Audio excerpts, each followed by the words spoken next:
Olá, sejam todos bem-vindos a mais uma aula de eletricidade e eletrotécnica. Nessa aula vamos estudar sobre dimensionamento de condutores. Os três principais critérios para dimensionamento de condutores de baixa tensão são seção mínima, capacidade de condução de corrente e queda de tensão. A seção mínima é definida pela norma e informa qual deve ser a bitola mínima do condutor. A capacidade de condução de corrente informa a máxima corrente que um condutor pode ter em uma determinada condição. E a queda de tensão é o critério que considera a máxima queda de tensão do condutor, levando em consideração o seu comprimento. Vamos relembrar agora os tipos de condutores. Condutor isolado. Possui condutor metálico e isolação. Pode ser um fio rígido, um cabo flexível simples. Cabo unipolar. Possui condutor, isolação e uma camada de revestimento chamada cobertura para proteção mecânica. Podemos ver isso nessa figura. Cabo multipolar. Possui sobre a mesma cobertura dois ou mais condutores isolados, denominados veias. Temos aqui nessa imagem um cabo multipolar, onde temos vários condutores agrupados. Vamos agora estudar um pouco sobre o método da seção mínima de dimensionamento de condutores. Nesse método, conforme falamos, é considerado a bitola mínima definida pela norma. Para condutores de cobre usados no circuito de iluminação, a bitola mínima é de 1,5 mm², independente do número de lâmpadas, ou seja, o fio mais fino que podemos usar na iluminação é de 1,5 mm². Condutor de cobre para circuito de força, ou seja, para tomadas de uso geral, a bitola mínima é de 2,5 mm², independente do uso que faremos para essa tomada. O condutor neutro deve possuir a mesma bitola da fase nos seguintes casos: se o circuito for monofásico ou bifásico, e no caso do circuito trifásico, o neutro será igual à fase quando a fase tiver uma bitola inferior a 25 mm². Ou seja, nos circuitos monofásicos, a bitola do neutro tem que ser igual à bitola da fase. Nos circuitos bifásicos, a mesma coisa. E no trifásico, essa regra é seguida quando a fase tem uma bitola inferior a 25 mm². Vamos agora ao próximo método, capacidade de condução de corrente. Esse critério leva em consideração a máxima capacidade de condução dos cabos e fios elétricos, considerando a maneira de instalar, agrupamento de condutores dentro do eletroduto e temperatura ambiente. Para o dimensionamento por esse critério, devemos utilizar tabelas com a capacidade de condução de cada condutor, fatores de correção, dentre os quais são dois: o fator de correção de temperatura, FCT, e o fator de correção para número de circuitos, FCNC. Nós vamos nos aprofundar nessa questão, mas primeiramente vamos rever a capacidade de condução de corrente dos condutores, levando em consideração o tipo de isolação. Para uma isolação PVC, que significa policloreto de vinila, a temperatura máxima de serviço é de 70 graus Celsius. No caso de sobrecarga, é admitido até um valor de 100 graus Celsius. E no caso de curto-circuito, essa temperatura pode subir até 160 graus Celsius. No caso do PVC com bitola acima de 300 mm², os valores são praticamente o mesmo. Somente a temperatura de curto-circuito não pode atingir 160 graus, e sim 140 graus. Temos também outros dois tipos de isolação que são usadas frequentemente. O etileno propileno, chamado EPR, Esse tipo de isolação suporta uma temperatura maior, de 90 graus, na condução de serviço.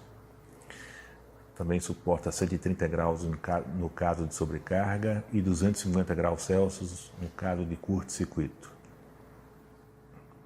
A isolação de polietileno reticulado, XPLE, os valores são os mesmos.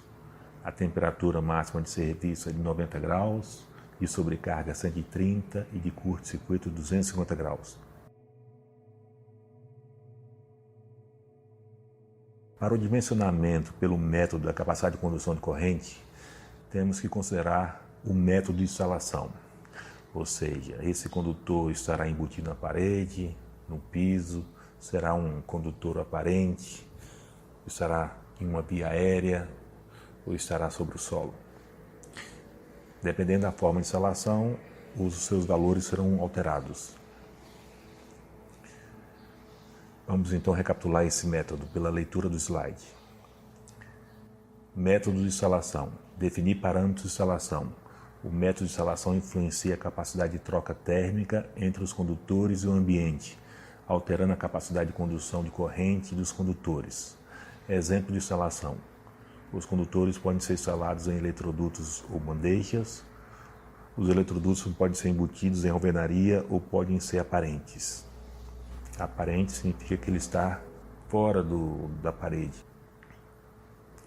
Os eletrodutos podem ser embutidos em alvenaria ou podem ser aparentes. Para facilitar a classificação dos métodos de instalação, são usadas algumas letras com números para designar o tipo de instalação. A1 é usado para condutores isolados em eletrodutos de seção circular embutido em parede termicamente isolante. A letra 2 será usada para cabos multipolar em eletrodutos de seção circular embutidos em paredes termicamente isolantes. B1 para condutores isolados em eletrodutos de seção circular sob paredes de madeira ou embutidos em alvenaria. B2, cabos multipolar em eletroduto de seção circular sob parede de madeira ou embutido em alvenaria. A letra C é usada para designar cabos unipolares ou cabos multipolares sob parede de madeira. A letra D, cabos multipolar em eletrodutos enterrados no solo. A letra E, cabos multipolar ao ar livre. A letra F, cabos unipolares justapostos ao ar livre. E a letra G, cabos unipolares espaçados ao ar livre. Para melhor entendimento disso, vamos ao próximo slide. Aqui temos novamente os métodos de instalação. Em um temos condutores isolados ou cabos unipolares em eletrodutos de seção circular embutidos em parede termicamente isolante. Então temos aqui um eletroduto dentro de uma parede e dentro dele alguns cabos unipolares ou condutores isolados. Nesse caso, a letra utilizada para designar o método é a 1. Nessa segunda figura, temos cabos multipolares em eletrodutos de seção circular embutidos em parede termicamente isolante. Temos que entender que uma parede termicamente isolante é uma parede que usa algum tipo de isolação térmica. Isso é muito usado nos Estados Unidos, por exemplo. Em 3, nós temos condutores isolados ou cabos unipolares em eletroduto aparente de seção circular. Nesse caso, o método de instalação será designado por B1. Lembrando que eletroduto aparente são os eletrodutos que são fora da parede, tal como mostra essa figura. Em 4, nós temos cabo multipolar em eletroduto aparente de seção circular. É o mesmo caso do 3, porém, utilizando cabos multipolar. Nesse caso, o método de instalação será designado por B2. Continuando então, em 5, temos condutores isolados ou cabos unipolares em eletrodutos aparentes de seção não circular. O método de instalação continua recebendo a mesma designação dos eletrodutos de seção circular, ou seja, nesse caso temos B1, e se tivermos o cabo, conforme no método de instalação número 6, o método de instalação será designado por B2. Em 7, nós temos condutores isolados ou cabo unipolares em eletrodutos de seção circular embutido em alvenaria. Nesse caso, o método de instalação será designado por B1. E se nesses eletrodutos embutidos em alvenaria utilizarmos cabos multipolar, o método de instalação será designado por B2. Próximo slide. Em 11 nós temos cabo unipolares ou cabo multipolar sobre parede. Nesse caso, o método de instalação será designado pela letra C. Em 11A nós temos cabo unipolares ou cabo multipolar no teto, também na forma aparente. E nesse caso, a letra será a letra C, para designar o método de instalação. Em 12, nós temos cabos unipolares ou cabo multipolar em bandeja não perfurada ou prateleira. Numa situação como essa, usaremos a letra C para designar esse método. Em 13, nós temos cabo multipolares ou cabo multipolar em bandeja perfurada, horizontal ou vertical. Podemos usar aqui a letra E para o cabo multipolar e a letra F para o cabo unipolar. No método de instalação número 14, nós temos cabos unipolares ou cabo multipolar sobre suporte horizontal. Nessa situação, usaremos também a letra E para cabos multipolar e F para cabos unipolares. Em 15, nós temos cabos unipolares ou cabo multipolar afastado da parede ou do teto. Nessa situação, usaremos a letra E para cabo multipolar e F para cabos unipolares. Vamos ver aqui mais alguns métodos de instalação. O 21. Em 21 temos cabos unipolares ou cabo multipolar em espaço de construção. Ou seja, são aqueles vãos que existem em algumas construções que normalmente são embutidos no piso. Nesse caso, o método de instalação será designado pela letra B2. É uma letra seguida de um número.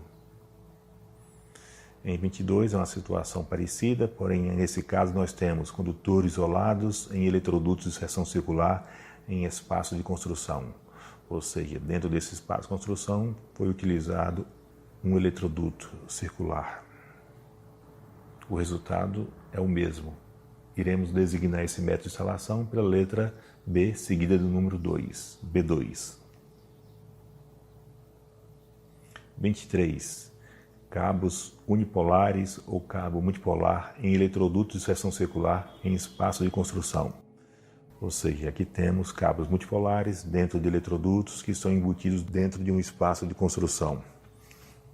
Continuamos tendo como designação do método a letra B, seguida do número 2, B2. Uma vez determinado o método de instalação, o próximo passo será calcular a corrente do projeto. A corrente do projeto é calculada com base na corrente do circuito. Lembrando que o cálculo da corrente do circuito pode ser feita através desse cálculo.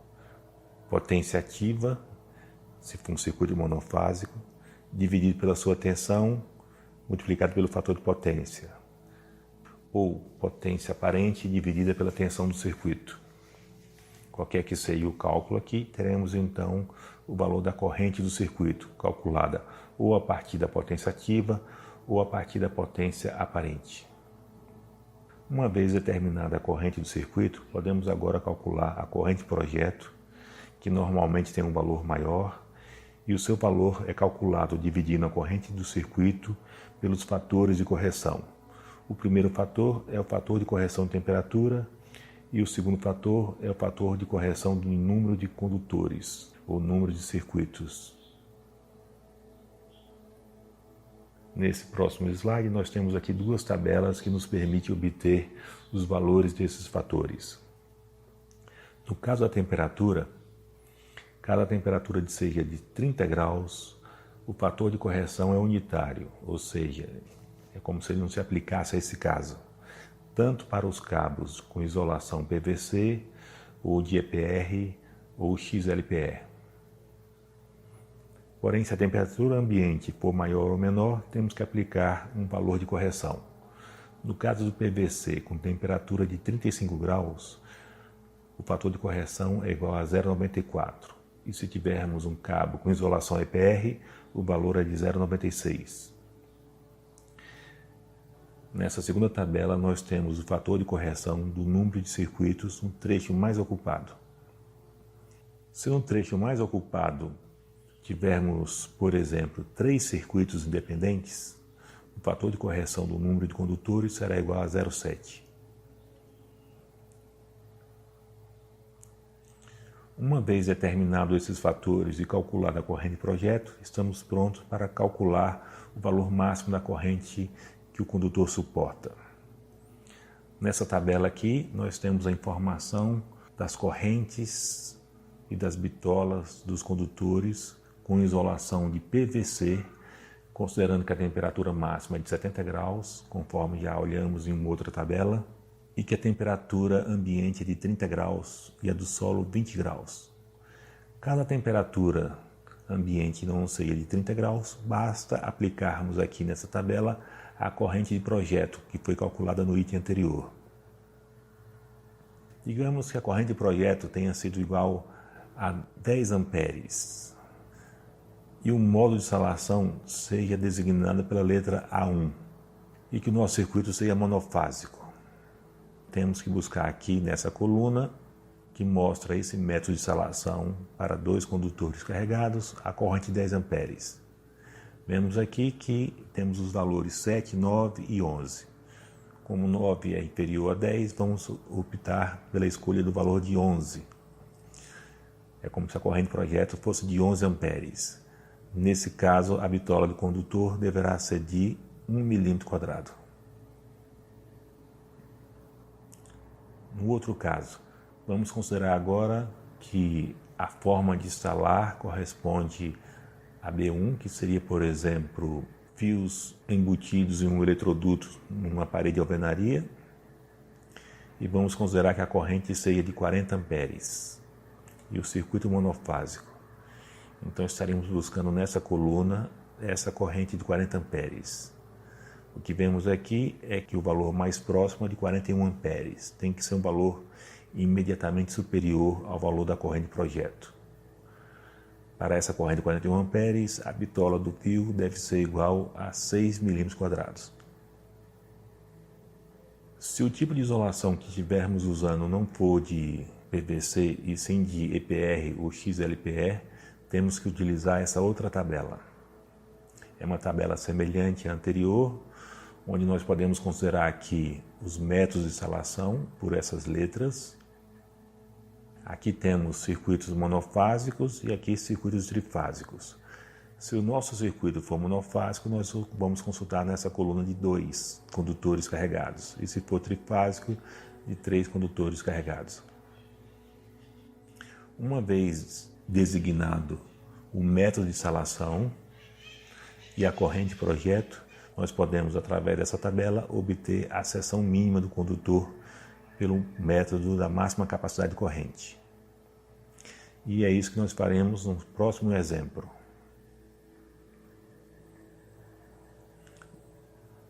Vamos a esse exemplo. O circuito de um chuveiro monofásico possui potência de 4.500 watts. Considerando que a temperatura ambiente é de 30 graus Celsius e que o número de circuitos agrupados seja 3 no pior trecho do eletroduto onde passa o circuito de chuveiro, vamos calcular aqui qual deve ser a bitola do fio. Primeiramente, temos que calcular a corrente do circuito. A corrente do circuito pode ser calculada por essa fórmula. A potência ativa, que é de 4.500 watts, dividido pela tensão do circuito. Nesse caso aqui, a tensão fase neutro é de 127 volts. E o fator de potência unitário por se tratar de um chuveiro, onde a carga é resistiva. Realizando esse cálculo, vamos obter um valor de 20,45 amperes. Uma vez calculada a corrente de circuito, vamos calcular a corrente de projeto. A corrente de projeto é calculada dividindo esse valor pelos fatores de correção. O primeiro fator é o fator de correção de temperatura. Como a temperatura é de 30 graus, o fator de correção de temperatura é unitário. Logo, seu valor é igual a 1.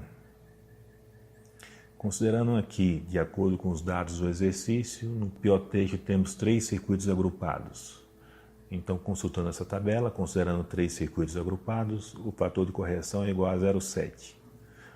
Usando esse fator de correção de número de circuitos agrupados, podemos calcular a corrente de projeto e o seu valor será igual a 29,22 amperes. Lembrando que estamos considerando aqui condutores com isolação de PVC. Logo, deveremos usar a tabela 31. Nessa tabela, conforme já vimos, temos que agora considerar o método de salação. Como se trata de fios embutidos em paredes de alvenaria, o método de salação é B1. E pelo circuito ser monofásico, usamos essa coluna de 2 condutores carregados. A corrente que havíamos calculado é de 29,22 amperes. Buscando nessa coluna o valor mais próximo, vamos encontrar 32 amperes, já que 24 é inferior a esse valor.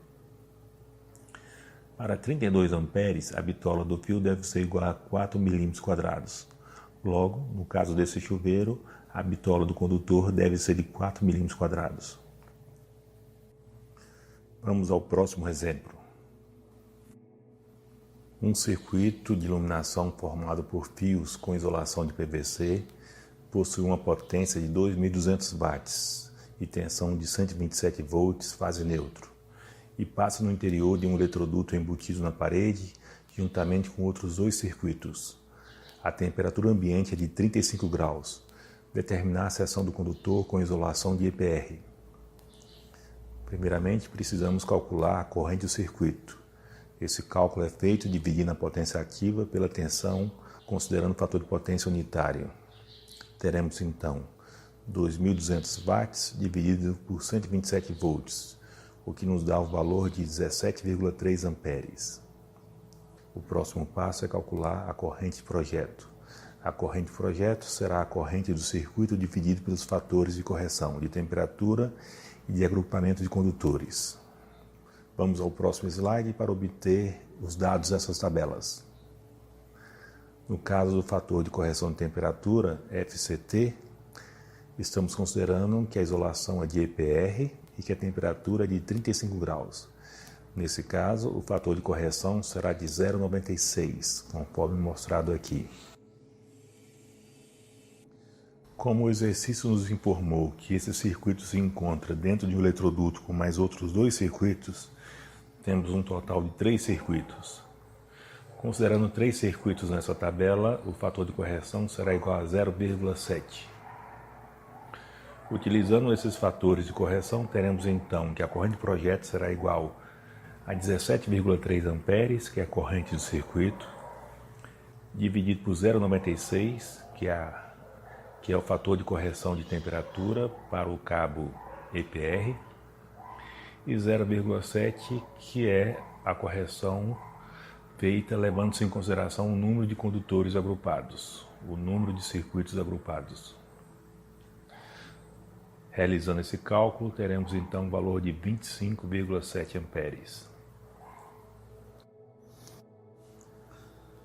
O próximo passo é utilizar essa corrente de projeto na tabela 32, que é usada para calcular a capacidade de condução de corrente para cabos com isolação de EPR e XLPE.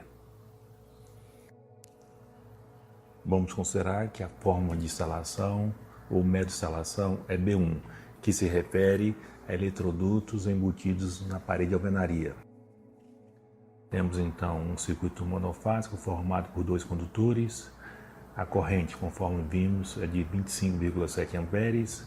O valor mais próximo que podemos encontrar nessa coluna, que é imediatamente superior a esse, é de 31 amperes. Logo, o valor da bitola correspondente será de 2,5 amperes. Devemos então escolher o cabo de 2,5 milímetros quadrados para esse circuito de iluminação. Vamos agora estudar o método de dimensionamento de condutores pelo critério da queda de tensão. Esse critério leva em consideração a máxima queda de tensão permitida no circuito, de acordo com as normas. Temos então, de acordo com as normas, que entre o quadro geral e o quadro terminal, a máxima queda de tensão é de 2%. E entre o quadro terminal e a iluminação, ou seja, as lâmpadas, o valor máximo permitido também é de 2%. Se o circuito for um motor, também devemos considerar uma queda de 2%, de forma que do quadro geral até o circuito terminal, a queda deve ser de 4% no máximo. Essas informações são válidas para uma rede de distribuição pública de baixa tensão. Nessa outra figura, temos um circuito elétrico alimentado a partir de uma subestação. Nesse caso, entre a subestação e o quadro geral, a queda de tensão deve ser de no máximo 3%, entre o quadro geral e o quadro terminal, 2%. E entre o quadro terminal e a carga terminal, nós temos um máximo de 2%. É um caso bem parecido com o caso anterior, porém, temos que considerar aqui a queda de tensão entre a subestação e o quadro geral, que deve ser, nesse caso, de 3%. É interessante compreender que esses três métodos se complementam. O primeiro método, que leva em consideração a bitola mínima do condutor, de acordo com os dados da norma, teremos então uma forma de definir essa bitola, ainda que os outros métodos digam que o valor poderia ser menor. Nesse caso, temos que respeitar a bitola mínima e utilizar os valores mínimos definidos pela norma. No segundo método, que leva em consideração a máxima capacidade de condução, a aplicação desse método vai garantir que esse condutor não sofra um aquecimento acima da temperatura máxima suportável. Já o terceiro método, que utiliza o critério de queda de tensão, ele é utilizado para garantir que a tensão que está chegando lá no terminal da carga tem um valor suficiente para alimentar essa carga. Veja que, se formos alimentar, por exemplo, lâmpadas com tensão muito baixa, essas lâmpadas não serão capazes de produzir a iluminação desejada. O mesmo pode ocorrer com outros tipos de carga. Logo, esse método, que leva em consideração a queda de tensão, ele é muito importante para garantir que a tensão que está chegando até a carga não esteja abaixo do limite necessário para alimentar essa carga. Se uma pessoa, por exemplo, quisesse alimentar um motor que estivesse a uma distância muito grande do quadro terminal, o que poderia ocorrer se ele não levasse em consideração esse método, esse critério de cálculo, é que ele acabaria encontrando um fio que poderia suportar a corrente do motor, mas que faria com que a tensão lá no motor estivesse muito baixa, o que faria com que o motor apresentasse uma queda de potência. Logo, esse terceiro método é importante para garantir que a tensão nos terminais da carga seja suficiente para alimentar essa carga. Aparelhos elétricos são projetados para trabalharem a determinada tensão com baixa tolerância. Temos que considerar que ao longo do circuito ocorre uma queda de tensão devido ao efeito Joule. As quedas de tensão são em função da distância entre a carga e o medidor e a potência da carga. Quanto maior for a carga, maior será a queda de tensão para uma mesma bitola de fio. E quanto maior for a distância, também ocorrerá uma maior queda de tensão. Nesse tipo de cálculo, devemos considerar a máxima corrente do circuito. A queda de tensão de um circuito, na forma percentual, pode ser calculada pela fórmula apresentada a seguir. Temos então que essa queda será igual à tensão de entrada menos a tensão na carga dividida pela tensão de entrada, multiplicando esse resultado por 100%. Considere, por exemplo, uma tensão de entrada de 220 volts e que a tensão na carga seja igual a 215 volts, o que daria uma queda de 5 volts. Dividindo 5 volts por 220 volts e multiplicando por 100, teremos uma queda percentual de 2,27%. Veja que nesse caso, o valor dessa queda já é superior ao definido pela norma, cujo valor máximo é de 2%. Considerando que estamos calculando a partir do quadro terminal. Para o cálculo da bitola do condutor, levando em consideração esse método, podemos utilizar as fórmulas apresentadas a seguir para circuitos monofásicos. São duas fórmulas equivalentes que dão o mesmo resultado. No primeiro caso, nós temos a seção do condutor em função da resistividade do condutor. Se for cobre, o valor da resistividade é de 0,01724 ohms vezes milímetro quadrado por metro. Logo depois nós temos aqui um símbolo de um somatório que é utilizado para multiplicar em cada trecho do circuito a corrente do circuito pelo comprimento desse trecho.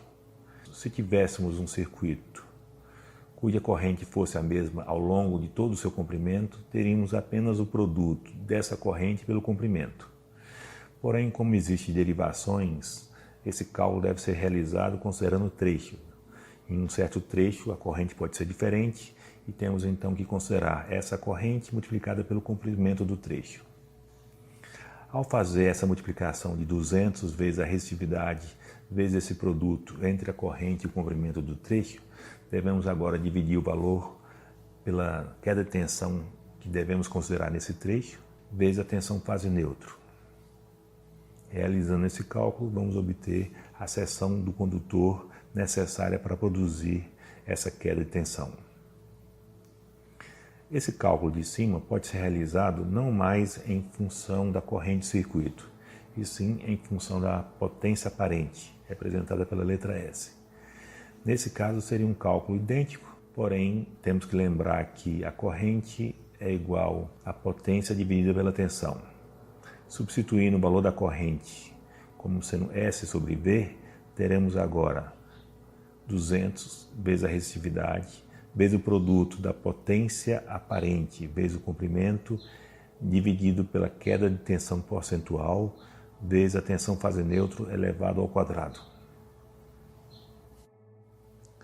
Para entender melhor esse cálculo, vamos realizar um exemplo de cálculo.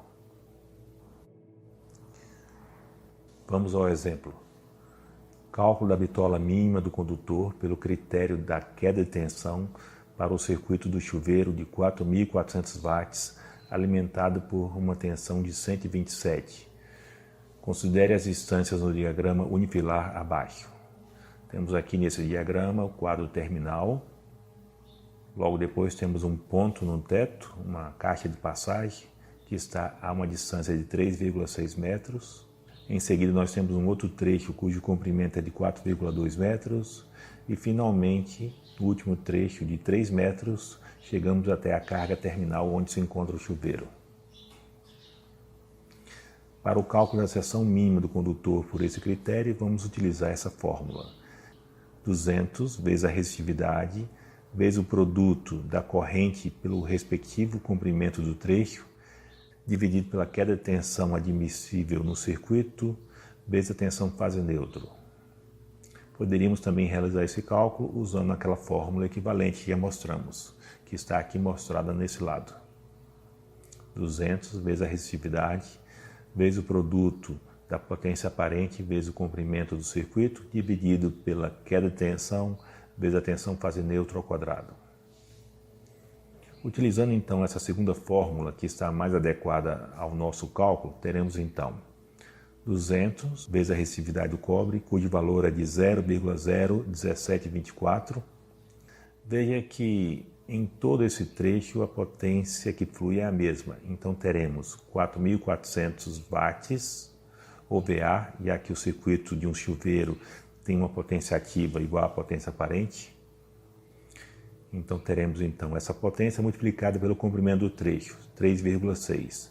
No segundo trecho, a potência que flui é a mesma, então teremos 4.400 vezes 4,2. E no terceiro trecho, teremos o produto de 4.400 vezes 3.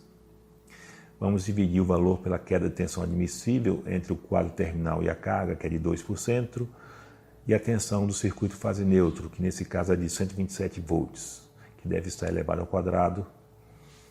Realizando esse cálculo, vamos encontrar o valor de 5,1 milímetros quadrados. Esse valor não existe no mercado, logo temos que recorrer à bitola imediatamente superior a essa que existe no mercado, que nesse caso é de 6 milímetros quadrados. Como vocês podem ver, é um cálculo bastante simples e fácil de realizar. Vamos agora ver como deveria ser feito esse cálculo para um circuito trifásico equilibrado. No caso de um circuito trifásico equilibrado, o cálculo da seção do condutor pode ser calculado pela fórmula 173,2 vezes a resistividade do condutor, se for cobre é igual a 0,01724, se for alumínio é um outro valor. Então devemos multiplicar essa resistividade pelo produto do comprimento do condutor pela respectiva corrente nesse trecho, dividido pela queda de tensão admissível nesse trecho, que vai do quadro terminal até a carga, e multiplicado no denominador pela tensão fase-fase. Lembrando que a corrente do condutor no circuito trifásico é igual a potência aparente dividido por raiz de 3 vezes tensão fase-fase. Isso nos permite obter uma outra fórmula equivalente a essa, onde se considera agora a potência que flui no circuito, a potência aparente que flui no circuito. Nesse caso, a seção do condutor seria calculada pela fórmula 100 vezes a resistividade, vezes o produto do comprimento do trecho, vezes a respectiva potência aparente que flui nesse trecho, dividido pela queda de tensão admissível, vezes a tensão fase-fase elevada ao quadrado. Para melhor entendimento desses cálculos, vamos a um exemplo. Um motor trifásico de 5 CV e tensão fase-fase de 220 volts, com rendimento de 80% e fator de potência de 0,85, se encontra a 20 metros do quadro terminal. Calcule a bitola do condutor pelo critério da máxima queda de tensão. Conforme nós vimos, temos duas fórmulas que podem ser usadas nesse cálculo. Primeiramente, nós temos que calcular a potência aparente do circuito. No caso desse motor, a potência aparente pode ser calculada dividindo a potência mecânica pelo rendimento multiplicado pelo fator de potência. Teremos então o produto de 5 CV, que para converter para watts é necessário multiplicar por 736, que é a relação entre watts e CV. O rendimento é igual a 0,8 e o fator de potência 0,85. Realizando esse cálculo, vamos obter o valor de 5.412 VA, que é a potência aparente do circuito. Usando então essa fórmula que nos permite o cálculo da bitola a partir da potência, teremos então 100 vezes a resistividade do cobre, que vale 0,01724, vezes o comprimento do circuito, que é de 20 metros, vezes a potência que foi calculada, que vale 5.412, dividido pela queda de tensão percentual entre o quadro terminal e o motor, cujo valor, de acordo com a norma, é de 2%, vezes a tensão fase neutra elevada ao quadrado. Realizando esse cálculo, vamos obter o valor de 1,9 milímetros ao quadrado. Como não existe nenhum cabo com essa bitola, temos que optar pelo fio que tem uma bitola imediatamente superior a essa, que nesse caso seria de 2,5 milímetros quadrados. Se esse cálculo fosse realizado usando a primeira fórmula, onde a corrente do condutor seria calculada dividindo a potência aparente por raiz de 3 vezes tensão fase neutro, obteríamos o mesmo resultado. Seria interessante que vocês fizessem esse cálculo para verificar esse resultado. E aqui terminamos a nossa aula de hoje. Tenham todos um bom dia e nos vemos na próxima aula.